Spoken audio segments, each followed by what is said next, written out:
ఇప్పుడు మనం beautiful heroine Meenakshi Goswami గారు మాట్లాడతారు.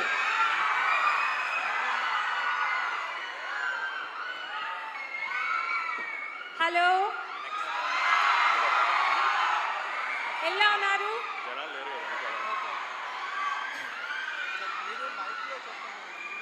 ఓకే, నేను ఈ మూవీలో చాలా మంచి క్యారెక్టర్ చేశాను.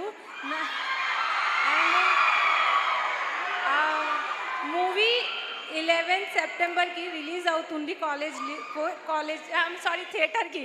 I'm so sorry. సో మీరు మీ ఫ్యామిలీ అందరూ వెళ్ళండి, మూవీ చూడండి. ఓకే సరే, okay, thank you. Thank you, wishing you all the success. ప్రేమ కథతో పరిచయమైన ఈ యువకుడు సత్యంతో సూపర్ సక్సెస్